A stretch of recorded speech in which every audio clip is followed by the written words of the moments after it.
Ladies and gentlemen, please welcome to the stage Governor Chris Sununu of New Hampshire and Bill Bryant, evening anchor and political editor at WKYT. We'll do it that way. There we go. Good. All right. Good crowd out here. Hope you're enjoying the summit here in Lexington. And Governor, welcome back to the Commonwealth of Kentucky. It is good to be here. Good to see you. Got some family in town, which is kind of nice.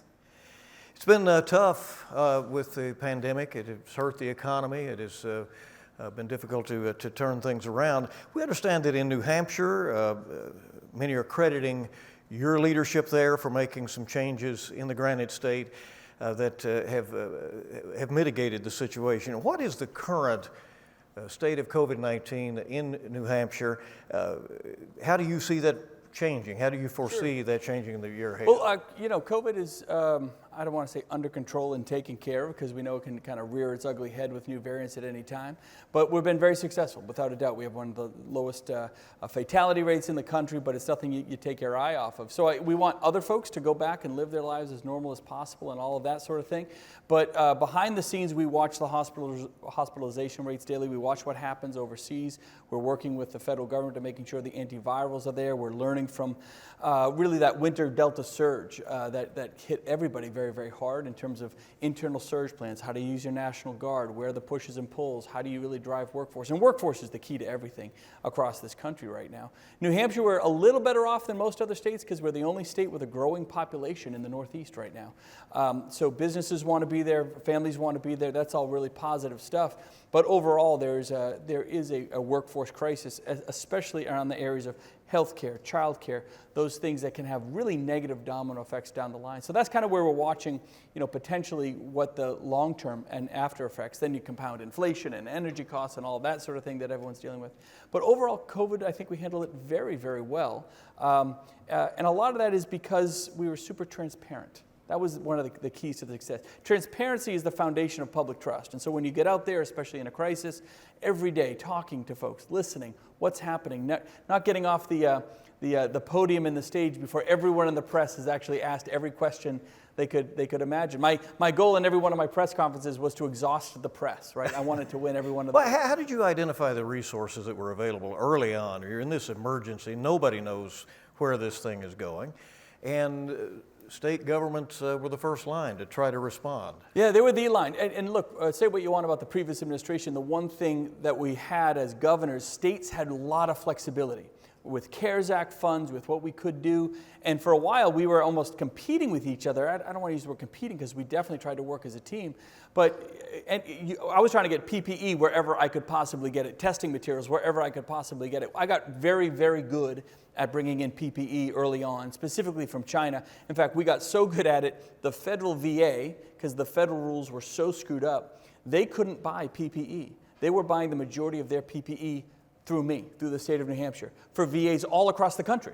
Right? The VA in California was getting their PPE through New Hampshire because I was able to cut the right deals fast enough. So almost every night, sometimes the governors would get on the phones, Republican and Democrat alike, and say, okay, what are you doing here? How did that work? Governor Hogan, how did this work? Governor Ducey in Arizona, how did that work for you guys over there? And we just bang ideas off of each other. So the team aspect from a governor's standpoint was phenomenal, and governors really drove the boat. And that's the kind of the weight we had to take on. You've made visits. You came to Kentucky. Came to Kentucky last year, actually. So after the vaccine comes out, we realize we're not out of this yet in the summer of 21. I was in Kentucky meeting with Governor Beshear, with your hospitals, CEOs, doctors, and nurses, because Kentucky had that Delta surge before New Hampshire did. Our surges really come in November, December.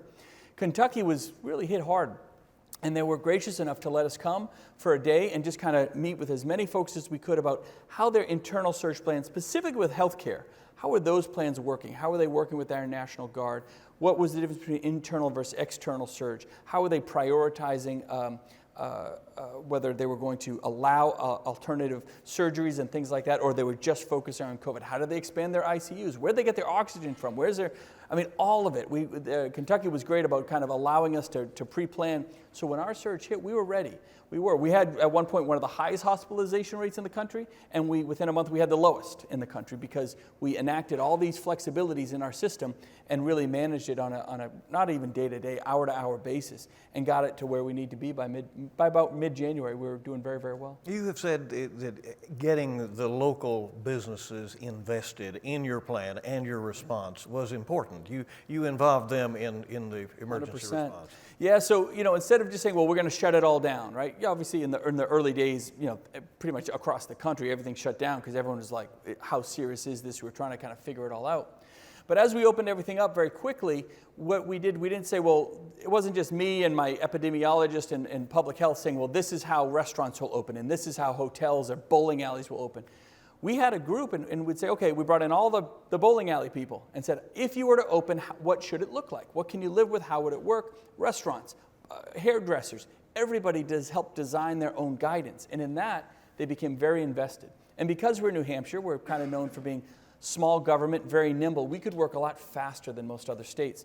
So in terms of opening things up, our guidance was laid forth before most anyone else's. And because it was stakeholder driven, it had a much higher chance of success. And so, yeah, I think we're ranked as the most open, free state in the country, number one. I remind Governor DeSantis of that all the time.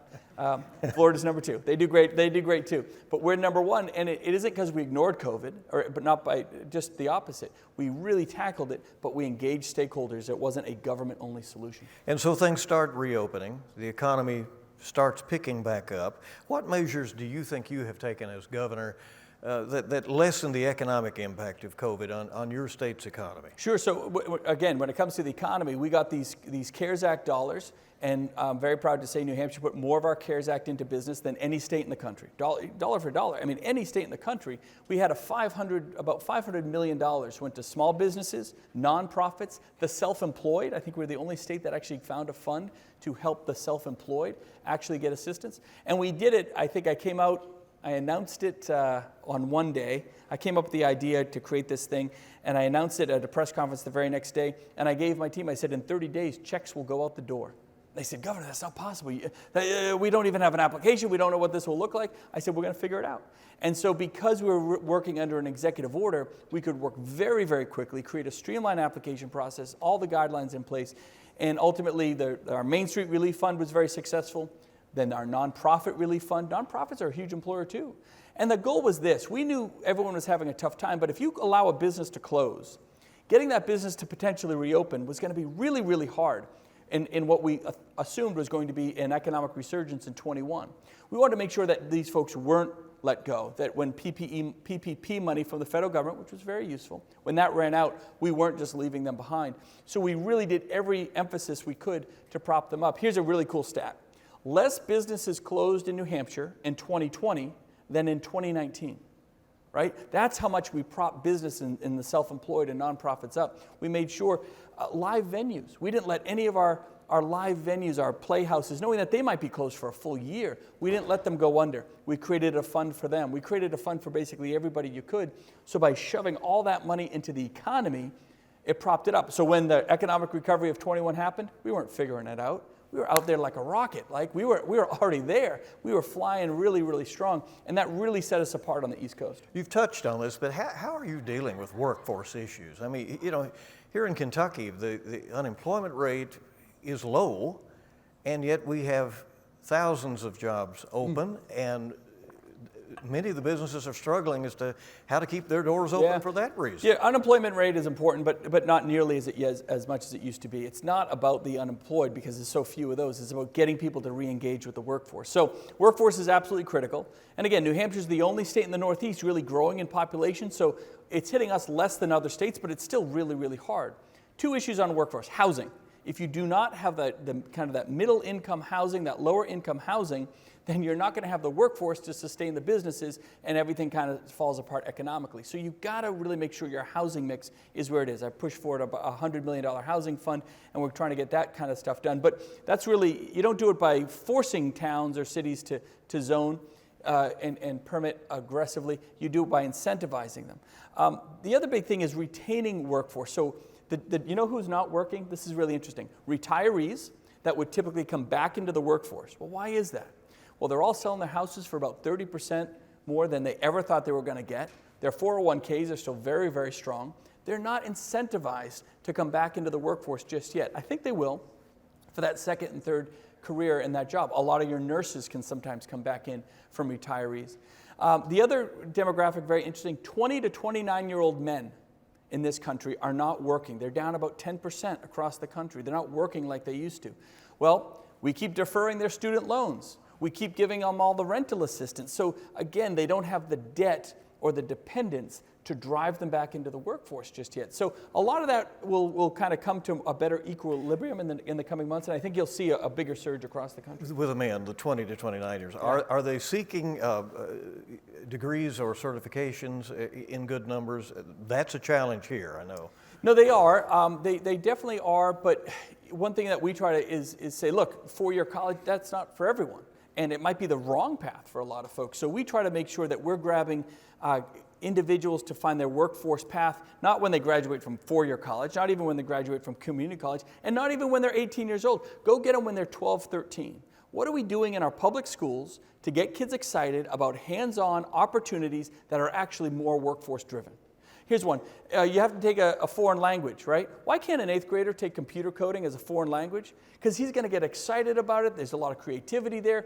It's going to kind of create a pathway. And if it's something that really catches on, by 18, they're not figuring out what they want to do. They're already in the workforce. They're jumping right into it. So we're trying to make investments in our public education and education all over the place so kids have more opportunity early on to find that workforce path, get excited about school. It's not just, I get it. I went to MIT. I'm a big nerd. I totally get that. But I get that math and science and reading, those are great core subjects. But what are we doing to get kids excited beyond the traditional, old school four-wall method? So kind of pushing those workforce opportunities earlier on, hopefully we can retain them as they come out and when they're making their choices. We could have another surge.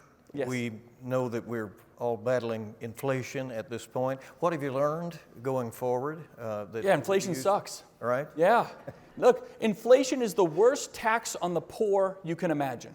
And when the federal government fails to manage that, they are hurting middle and low-income families the most.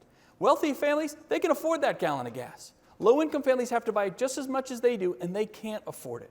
And so by taking our eye off the ball nationally on this inflation and energy problem, you are really, really creating a world of the haves and the have-nots.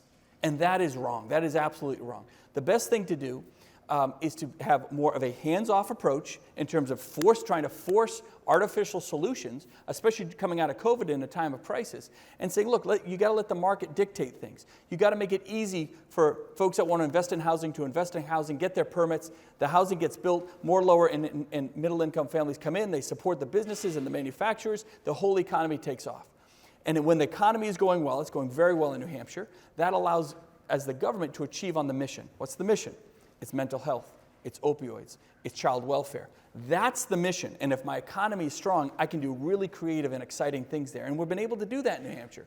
But it isn't a top-down, big, one-size government-fits-all approach. You've seen what the U.S. Treasury is doing. I think they're going they went in the wrong direction last year. Now they're going in the opposite direction, even more wrong this year, because they're trying to social engineer stuff. Government is there to create opportunities, not force them. My job isn't to solve your problems as a governor. My job is to create as many doors of opportunity as possible, and then you do you. You decide which door you want to go in. That's the live free or die spirit of New Hampshire, and we've been very successful with that model, and I just wish some of the folks in D.C. would take the same approach. There's about a minute left in our conversation. How important is it that we turn down the rhetorical heat in this country and discuss issues on their merits again? Here's an idea. How about some politicians that smile? I mean, seriously. And some media. Everything is about a fight. And usually it's like 10% of the left and 10% of the right. Somehow they have the microphones, right? The media and we as a society have given them microphones to scream about these extreme issues that 80% of us are like, wait a minute, man, I just want to put food on the table. I just want inflation to go down. I want to be able to afford some gas in the tank. You do that by bringing down that extreme political rhetoric. I get it. That stuff sells. Everyone wants to watch a fight. right? Social media, mainstream media, unfortunately, has been sucked into it. But the reality is good leadership is about transparency, connecting with folks, smiling a little bit, and not saying, this is my issue and I want to tell you about my issue. It's, what's impacting you today? What's impacting your kids in school today? And then we listen, we realize where the barriers are, and we go after breaking that down. And you do it with a smile, and you do it with the right approach.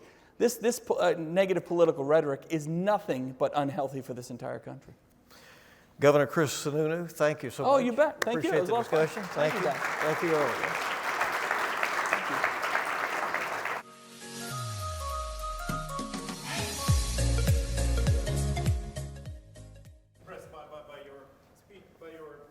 Addressing here. My name is Vladimir Georgiev. I was a member of parliament in Macedonia for 5 years, back in Europe. Now I'm in the private sector, and American.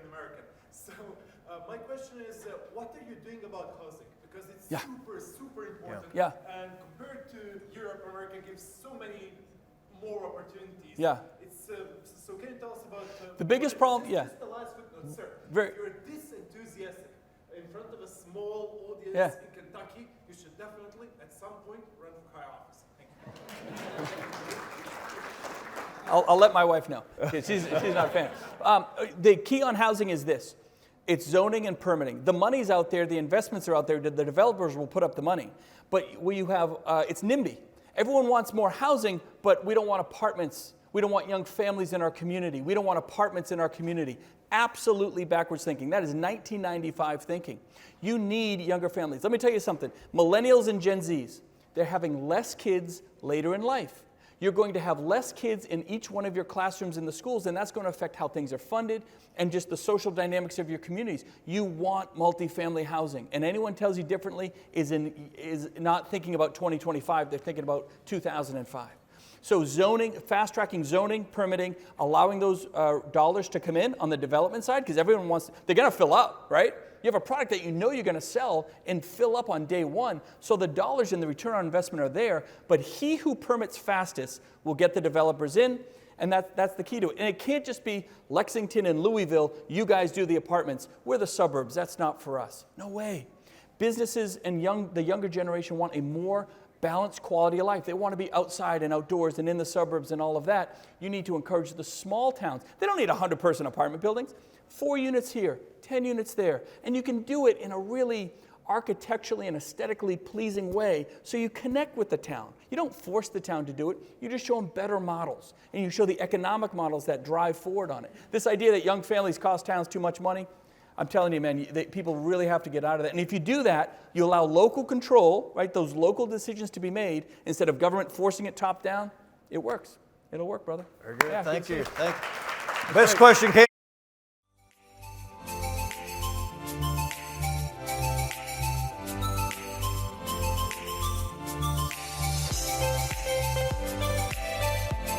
Please welcome Concordia's Director of Programming, Anna Dawson. All right, thank you, Governor Sununu, for sharing how you've approached economic revitalization in the wake of the pandemic and for highlighting the next steps for recovery and growth. Now we'll have a break for everyone. Lunch is served on this level right outside. And if you'd like to learn more about Concordia membership, please visit the Concordia Connect desk right in the back of the plenary. And Izzy, a member of our Concordia team, will be happy to speak with you about Concordia membership. And she can also facilitate introductions and meetings. And then join us back here at 1 p.m. where we'll hear from 2022 Nobel Peace Prize nominee Keith Kroc on diplomatic responses to the global supply chain issues. And enjoy the break. Thanks.